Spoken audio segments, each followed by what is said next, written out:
As Nigeria continues in its global quest to secure the return of precious artifacts stolen from the ancient Kingdom of Benin by British colonial forces in 1897, controversy has been brewing back home over where they should be warehoused and their ownership. But whilst the Oba of Benin, Ewuare II, and the Edo State Governor, Godwin Obaseki, may reach a resolution on which institution should take custody of the heirlooms, bronze casters in the state have challenged the claim of a foreign-based group which is asserting part ownership of the artifacts.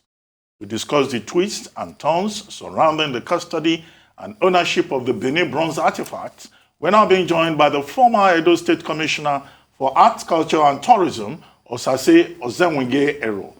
Good morning, Osaze, and welcome to the morning show. Thanks for having me on the show. Yes, thank you for joining us. Well, quickly, as Edo State Commissioner for Arts, Culture and Tourism, you were actively involved in the negotiations for the return of the Benin artifacts. Now we are at a stage where Germany has agreed to return some of those artifacts, and yet we now have issues around ownership, around custody, and you know all the stakeholders involved. So, from what you know, who is the actual owner of these artifacts? Is it the palace, or the state government, or the Igun community?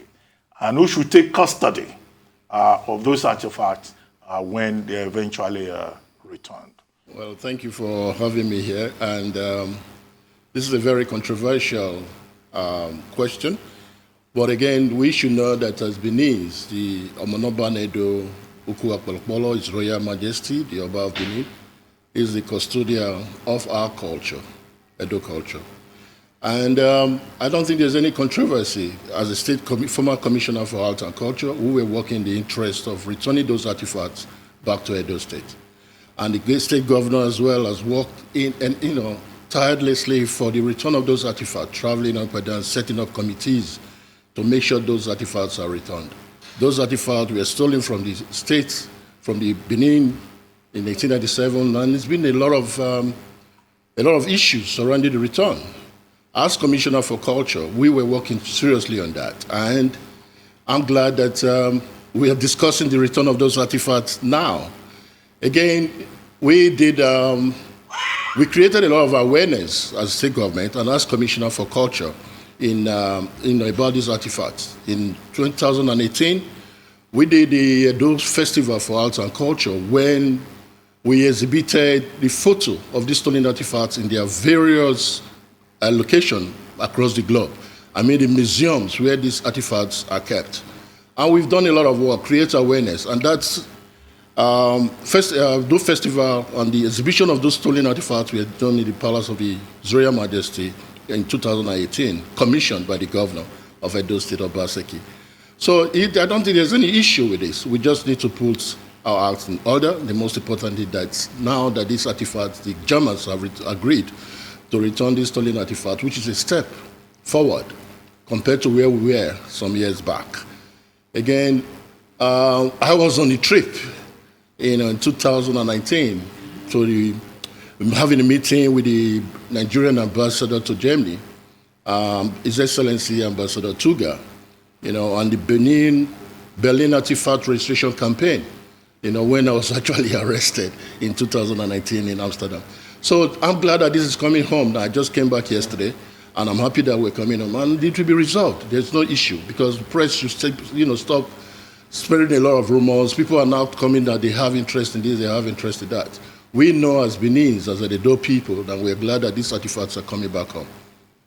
Okay, we'll come to the story of your arrest and your deal in just a moment. But for someone who has been in the know of all of this and monitoring the recent conversations, what has been most surprising for you or shocking for you? And I ask because there seems to be a back and forth. There was an understanding initially for way back from the father of the current Oba to establish a royal museum, and according to Oba Ewuare II, he says the governor was in the know of that as well, and he was surprised to hear that there was a new private trust being set up. So what exactly do you know, and what is surprising to you? What has been the most shocking revelation for you so far in all of this ongoing conversations? These conversations between the Excellency, the Governor of Edo State, and His Royal Majesty, I was not there. So I think the best person to answer that question would be the Governor. So I can't be speaking to things that I was not part of. But what I'm saying is the Benin son, the Royal Majesty, the Father, the Oba of Benin, is the custodian of our culture. And the most important thing is that the artifacts has been agreed to come back home. There's still a lot of job to be done on this because it's not just saying this. There's going to be a lot of work. It's not something that is going to come tomorrow or next tomorrow or that. But the process is being started. So we need to put our hearts together to work seriously for these things to be actualized. It's not only the Germans that have it, the British have it. We have our museum, these artifacts in Philadelphia, Minnesota, museums across the globe. Like I said, when we did a Edo Fest in 2018, we exhibited where these artifacts are, being domiciled across the globe.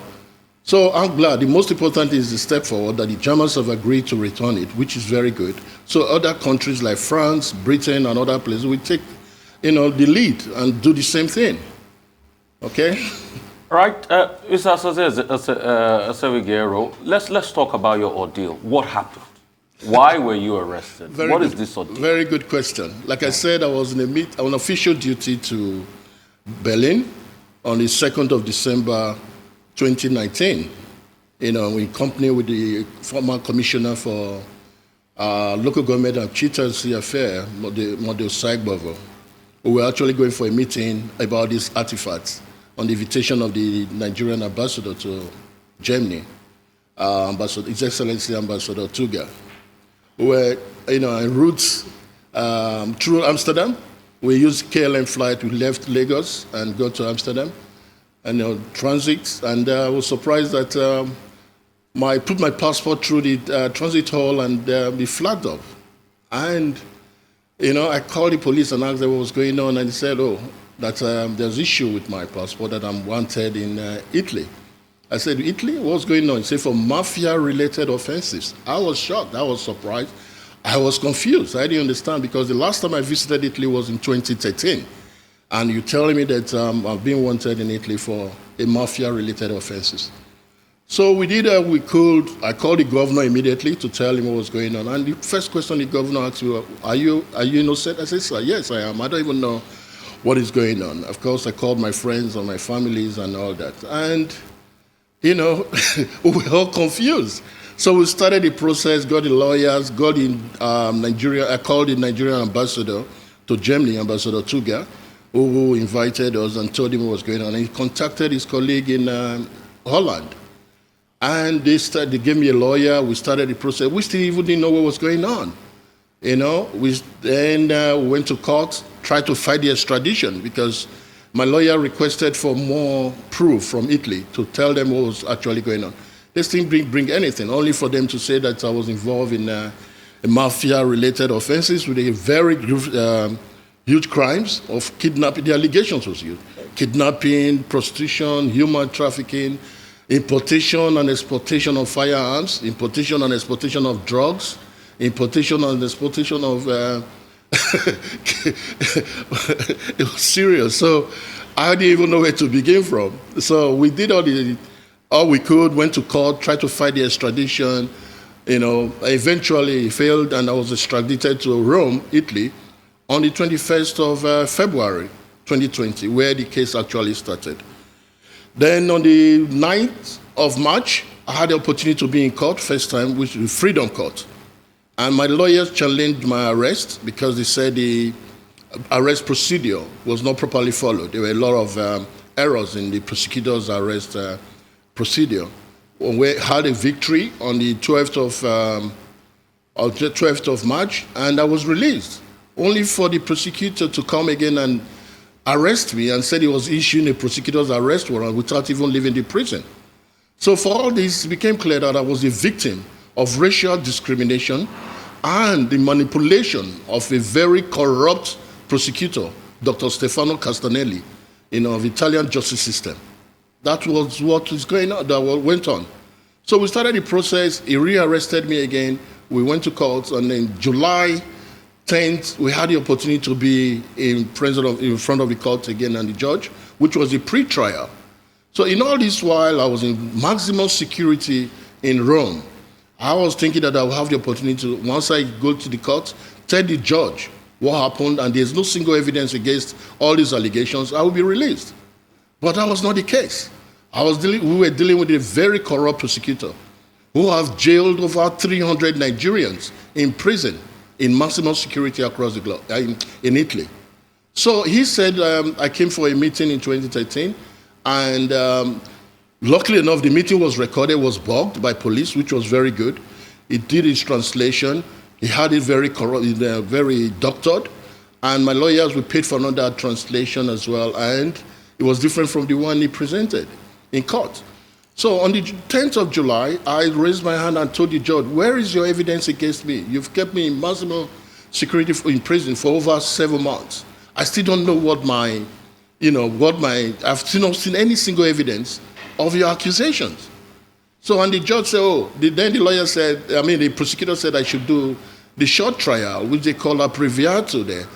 And a short trial, then you have 2/3 of your conviction sentence, and you go home, or you do the long trial, which takes about 4 years, almost 4 years for the trial, and you do the complete sentence if you are convicted.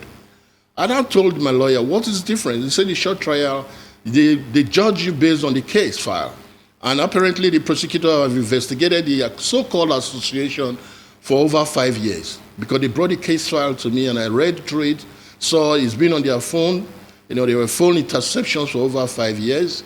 He'd been on the case, investigated the people that he was investigating there. So I said, what? There was no conversation between myself and anybody in Italy. So just because I attended a meeting in 2013. Sorry to interrupt you. We need to take a short break. After the break, the conversation will continue. Okay, thank you. We'll be right back. Just stay with us.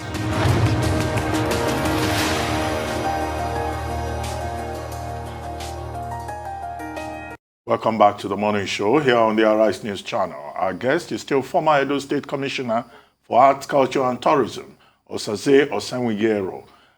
Thank you very much for staying with us, Osaze. Before we went on that break, we were talking about your ordeal in the hands of a man you described as a wicked prosecutor in Italy. If you may just continue. Oh, thank you so much. Yeah, so we had a pre-trial on the 10th of July, and I asked the judge, where is the evidence against me that you're calling me a mafia kingpin?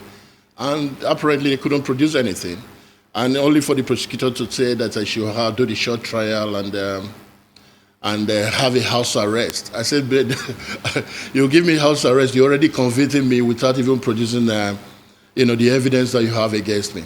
Apparently that is the system. That is what he's been doing to over 200 or 300 Nigerians that we have there. So I said, no, I told my lawyers, let's go for the long trial. Even if it's going to take 4 years or 5 years or 6 years, let them produce the evidence they have against me. And before, we go on with the case. So we took the option of the long trial, and they keep on postponing the case, keep on postponing adjourning and all that. And because of COVID, coronavirus as well, that didn't help matters. So, but eventually, we got a date in November 24th, 2020. I was then transferred from Rome to Torino, where the case actually was. And, what was a very strong deal again, being on 11 hours in Ankoff and being on that route to Torino. So we got to Torino, we have the date on the 24th of November, and the prosecutor now presented a manual, and he said that is because the judge asked him, where is your evidence against Mr. Osemwingie that you are calling him a mafia kingpin? Only for the prosecutor to produce a manual, a forged manual, and said that this is the manual that the association used for their crimes. I said, is this a joke? You're calling me a mafia kingpin accused of, association that is involved in the importation and exportation of firearms, importation and exportation of cocaine drugs from South America to Nigeria to Italy, according to them, prostitution, human trafficking, extortion, kidnapping, and killings. And there is no single complaint, there is no single evidence, there is nothing to even show all these allegations. So you're producing a manual. And when we go through, my lawyers went through the manual and saw that the manual was even forged. So I was laughing. It was a joke. I thought it was a joke. But then I've already spent almost 1 year in prison in maximum security. And when I got to Torino prison, I met a few Nigerians who have been there for 4 years in the same offenses. And I asked them, what did you both do?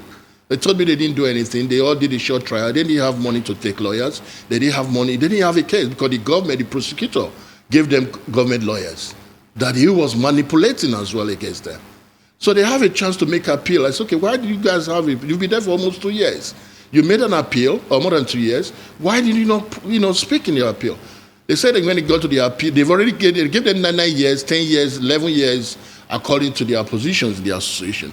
And when it got to the day of the appeal, they told them that if you don't agree to all these, to the allegations, that you're going to be, the 10 years and 9 years, they will confirm it. But if you agree that you committed a crime, then they reduce their sentences to 6 years and 7 years. That is what the man was doing. So I was shocked. I said, okay, that's fine. I took a long trial.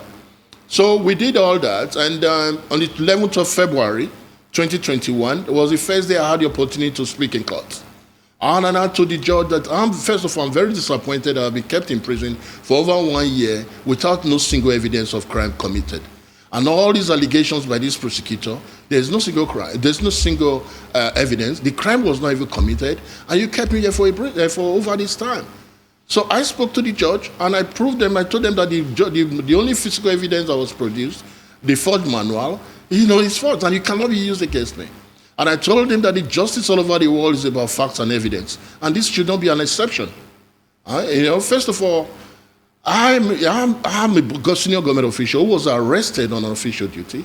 Secondly, I'm a British citizen, so we got the British embassy involved through the MP. So they came and wrote to the lawyers, and through the lawyers to the judge. So we had all those things going because the trial was fixed for 6 months. It's supposed to be end of March, but they keep on adjourning and all that. But the case became very clear to me. The prosecutor was investigating few individuals who were involved in petty crime, in credit card fraud and marijuana sales in Italy. And apparently because of the meeting that we had in 2013, it now concluded and decided that this is a Nigerian criminal organization. And I told them that it's not all Nigerians that are criminals. Yes, we have a lot of people committing crimes, serious crime across the globe, but everybody is not a criminal. And you cannot hold me here in prison without any single evidence of the crime, of all your allegations against me. Okay. Also say quickly, I take it that you've now been discharged and acquitted. Yes. That's how you returned to the country yesterday. Exactly. But at the time that case happened, part of the reports in the papers was that you were arrested for money laundering, that you were found with some $20,000. $2 million. $2 million, yes. So you are saying now that it's not about money laundering, it's about mafia-related, crimes, and you've been discharged. But you also recall that at that time, the Edo State Government issued a statement saying that your trip had nothing to do with state, responsibility. There was a statement that more or less disowned you. Did you feel disappointed, considering the fact that you said you contacted the governor and he asked you whether you had done anything wrong and you assured him that you were innocent? Were you disappointed by the fact that the state government disowned you? No, there's a mistake. The governor did not say that he was not on official duty. I read a statement by the special advisor to the governor of media, Crusoe. He said that, yes, I've been arrested, but it has nothing to do with the governor or the state government, which was correct. Not that they disowned me. The governor stood by me from day one. The governor contacted the Minister of Foreign Affairs, Geoffrey Oyema. I was on the phone to the governor from the detention center in Amsterdam, and he picked the other phone to call Mr. Oyema and said, look, my commissioner has been arrested. He told me he's innocent, and I believed him. And there's nothing the governor could do to come to Italy or Amsterdam to bring me out of prison. He had to use the diplomatic process through the Minister of Foreign Affairs and the ambassador to Nigeria or to that country. I'm very disappointed that the Minister of Foreign Affairs did not act, not just because of my case, but because of the Nigerians, all the other innocent Nigerians that are kept in prison. This kind of primitive politics, and of course, unfortunately, end the governor's sympathy and stabilize the Edo people's loyalty to Governor Obaseki. And that is why he's there back as the governor. I was not around, but people saw those primitive politics. How can you say in this modern age that somebody will carry $2 million and you will believe it? And even people that have traveled far and wide because of campaign and because of election started saying it. I was disappointed. But you can see that the governor never even responded because he knew they were all lies. Okay, you know? as I say, we're trying to manage time. Okay. Let's go back to the issue of the cultural artifacts. You said the artifacts may not come back so early. How long will it take? 5 years, 10 years before the process would end? And the Germans are saying this is just about moral responsibility. They are going to return some of the artifacts, not all. And I recall the Minister of Information saying that no, Nigeria will take back those artifacts without conditions, and that it's not about substantial. Everything should be returned. What do you think is likely to happen? Don't forget, I'm no longer the Commissioner for Art and Culture. So I think there are processes. There are people that will handle those cases. There are people that we see from the beginning to the end to make sure those artifacts are returned. The most important thing is that it's coming back, on which I'm very pleased about. But there's something very important I need to tell you. We have over 300 to 400 Nigerian youths who are in prison unjustly because of this mafia-related crime. They did not commit that crime. I made a promise to them that I'm going to raise a voice. I'm going to create awareness for the release of those innocent Nigerians. And it begins from here, because every opportunity that I have is to tell the world what is going on. And we must fight as Nigeria, because I'm very disappointed that even as a senior government official, there was no support from the Nigerian government. It is wrong. I have spoken to the chairperson on Nigerian Diaspora Commission, Abike Dabiri, who is very, very proactive, who is very vocal, and she's ready to work with us to make sure that those innocent people are released. It's important, because these over 300 Nigerians, they have families, they have wives, they have children, they have parents who are suffering as well. So we must not sit down and let them languish in prison because of a very corrupt and complex system. So what we need to do as Nigerians, beginning from today, is to make sure we support this campaign for the immediate release of those innocent Nigerians. I don't care whatever their justice system are. The prosecutors are very corrupt, and it is proven. And they are using us for modern-day slavery, because the European Union are paying paying money to them for fighting mafia. We don't have Nigerian mafia. We don't have mafia in Nigeria. And I'm not against anybody committing crime. If you commit any crime, of course, do the time. You should be prosecuted with evidence and let the person do the time. But these Nigerians that are left in prison, we must speak out. You understand? No matter how long it takes, if we're going to lead a protest to raise awareness for them to be released, it must be done. Okay, real quickly. What's your political future? Now you are back to the state. You're no longer commissioner. You're still a politician. What's your political future? My political future, God will decide. But my priority is to make sure that these guys are released. That is my focus right now. And we will decide on what we need to do. I'm not, God brought me out of this problem. Because if it wasn't God, I won't be talking to you here today. So God will decide my future. God will decide wherever we're going to go. But I want to say, every opportunity that we must make sure that we raise awareness and these boys are released. Are you seeking damages? Are you seeking redress? Because you say this was wrongful, this was detrimental to you and your political career. Are you seeking damages? No. It's not detrimental to my political career. I've been exonerated. Of course, there's going to be damages. There's going to be compensation, which is the Italian procedure for that. But the most important thing, like I said, these Nigerians that are there, they don't have a voice. So we must fight to release them. And there should be compensation for anybody that have been jailed unjustly. Those people that have spent prison, those people that spend money to pay their lawyers, the time that they spend there, they should be there. Of course, there will be compensation. But we cannot do that if we start doing diplomatic process, telling the federal government to liaise with the Italian government and all that. No. We need to be very drastic about it. And I promise the prosecutor, Dr. Stefano Castanelli, that I'm coming for him. We are coming for him as a country to make sure that those innocent Nigerians are released and remove the pains on the children, the wives, the parents of those innocent people. Well, so we want you guys to be part of that for us, please. Well, thank you very much, Osaze Osemwingie-Ero, for joining us this morning. Thank you. Congratulations, and welcome back home. Thank you very much. Welcome back home. Thank you.